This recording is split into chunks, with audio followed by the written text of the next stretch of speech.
नमस्कार दोस्तों।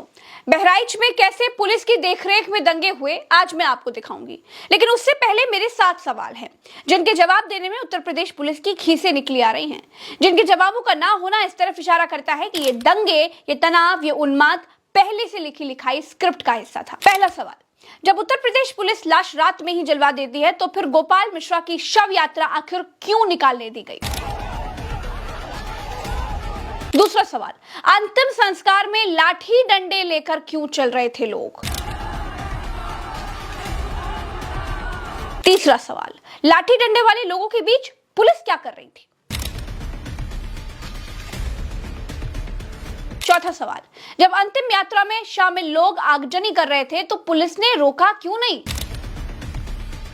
पांचवा सवाल, जब धार्मिक यात्राओं में क्या बजेगा इसका नियम है, फिर योगी मोदी के गाने आखिर क्यों बज रहे थे? उन लाउड स्पीकर्स पे क्या बजाया जा रहा है, अगर ये बात मैं कहूं तो हो सकता है सरकार कुछ और बात करे, लेकिन कम से कम प्रशासन को यह ध्यान रखना चाहिए था कि आखिरकार क्या बजा रहे हैं, क्या किसी को अपमानित कर रहे हैं। छठा सवाल, मुस्लिम इलाके में युवा गोपाल मिश्रा हरा झंडा उखाड़ने के लिए पुलिस की मौजूदगी में घुसा कैसे?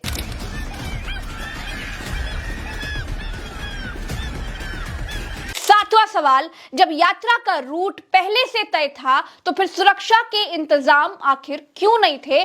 पत्थर चले कैसे? दोस्तों, आप क्रोनोलॉजी समझेंगे तभी आप बहराइच के दंगे को थोड़ा आराम से समझ पाएंगे, क्योंकि आपका समझदार होना बहुत जरूरी है। दोस्तों, जो सरकार गरीब, निर्धन, दलित समाज की दबी कुचली गुड़िया की लाश रात में मिट्टी का तेल डालकर जलवा देती है, कहती है कि हमने इसलिए जलवा दिया क्योंकि हमको कानून व्यवस्था बिगड़ने का डर था। उसके बाद तमाम ऐसी खबरें आई थी। फिर कथित फर्जी एनकाउंटर वाले मंगेश यादव की लाश को भी रात में जलाने की कोशिश की गई। लेकिन आप सोचिए, बहराइच में रविवार को गोपाल मिश्रा को गोली लगती है, उसकी मौत हो जाती है। आज सोमवार को उसकी डेड बॉडी घर पर लाई जाती है। 5000 लोग इकट्ठा थे। लाश को लेकर गोपाल मिश्रा के पक्ष ने 5 किलोमीटर की यात्रा की। क्यों भाई? लाश लेकर 5 किलोमीटर की यात्रा करने की इजाजत पुलिस ने क्यों दी? यहाँ कानून व्यवस्था बिगड़ने का डर नहीं था, या फिर यहाँ पर जानबूझकर कानून व्यवस्था बिगाड़ने का ही एक मकसद था? देखिए दोस्तों, बहराइच के हरदी इलाके में दुर्गा प्रतिमा विसर्जन के दौरान डीजे बजाने को लेकर के बवाल हो गया था। बीजेपी ये तक तय करती है कि कांवड़ यात्रा के रास्ते में पड़ने वाली दुकानों पर मालिकों के नाम लिखे जाएं। बीजेपी ये भी तय कर देती है कि भाई मस्जिदों पर लाउडस्पीकर कितनी तेज बजेंगे। लेकिन बीजेपी ये क्यों नहीं तय कर पाई कि दुर्गा पूजा के मूर्ति विसर्जन में मोदी आरती, भाजपाई भजन आखिर क्यों बज रहे थे? क्या पुलिस की देखरेख में दूसरे पक्ष को प्रवोक करने की कोशिश नहीं थी? ये धार्मिक यात्रा थी या फिर पॉलिटिकल यात्रा थी? ये सब देखने के बाद साफ दिखाई देता है कि बहराइच में जानबूझकर दंगे की पटकथा तैयार की गई। उन लाउड स्पीकर्स पे क्या बजाया जा रहा है, अगर ये बात मैं कहूं तो हो सकता है सरकार कुछ और बात करे, लेकिन कम से कम प्रशासन को यह ध्यान रखना चाहिए था कि आखिरकार क्या बजा रहे हैं, क्या किसी को अपमानित कर रहे हैं। कहते हैं कि 20 राउंड फायरिंग कल हुई, बवाल कल हुआ, लेकिन आगजनी और दंगे जैसी सूरत आज बन गई। जो कल नहीं हुआ वो आज क्यों होने दिया गया? लाश लेकर 5 किलोमीटर की पद यात्रा आखिर क्यों करने दी गई? जब दलित समाज के लोगों को, जब पिछड़े समाज के लोगों को किसी घटना में मौत हो जाने के बाद लाश लेकर घूमने की इजाजत नहीं देते हैं, तो फिर यहाँ ये रैलीबाजी क्यों करने दी गई? इन सवालों के जवाब पुलिस नहीं देगी, लेकिन दोस्तों आप जरूर दीजिएगा, आप जरूर पूछिएगा अपने मन से और सवाल का जवाब कमेंट में लिखिएगा। देखिए, 10 सीटों पे जो चुनाव है उसमें 5 सीटें तो समाजवादी पार्टी के पास थी। एक फुलपुर की सीट है जिसमें लोकसभा में समाजवादी पार्टी ने एज लिया, तो उनको लगता है 6वीं सीट पे हम ले लेंगे। बीजेपी के पास 3 सीटें थी। हाँ। 2 सीटें उनके अन्य सहयोगियों के पास है।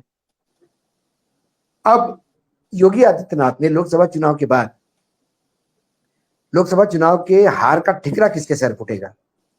जब योगी का नाम लेते थे तो योगी भला जाते थे कि जब मेरा जब कोई रोल ही नहीं था तो मैं क्यों दिल्ली ले बिल्कुल सर पे।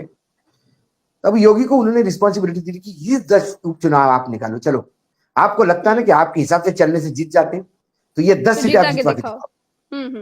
अब ये बॉल आ गया योगी जी के पाले में। अब योगी जी को अपनी 3 तो रिटेन करनी है और समाजवादी की 5 उठानी है। अब समाजवादी भी इतना कच्चे गोली थोड़ी खेले हैं, वो भी लगे हुए हैं।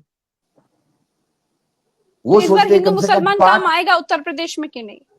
मुझे नहीं लगता। अयोध्या का राम काम नहीं आया पिछली बार। हाँ। देखिए, लोगों के एस्पिरेशन, आम मतदाता जो होता है, और उसके बाद अखिलेश का परफॉर्मेंस लोकसभा में तो ठीक ही रहा जी।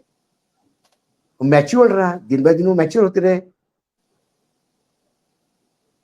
अब योगी जी के लिए प्रॉब्लम है कि योगी जी को अखिलेश से भी लड़ना पड़ रहा है, योगी जी को मौर्य से भी लड़ना पड़ रहा है, योगी जी को दिल्ली से भी लड़ना पड़ रहा है।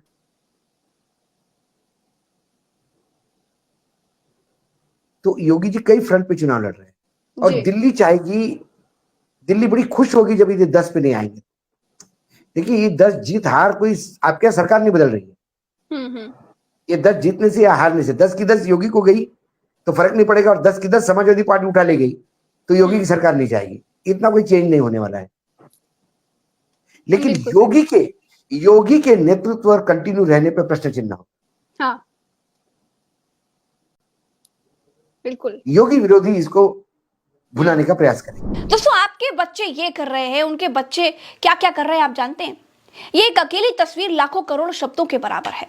आपके बच्चे मजहब के लिए मर रहे हैं और एक दूसरे को मार रहे हैं, लेकिन उनके बच्चे अपना भविष्य संवार रहे हैं, अपना भविष्य बना रहे हैं। और ये तस्वीर बताती है कि एक कौम अकेले कुछ नहीं कर सकती, साथ चलना ही पड़ेगा। उनके बच्चे तो साथ चल रहे हैं, क्या आपके बच्चे चल रहे हैं?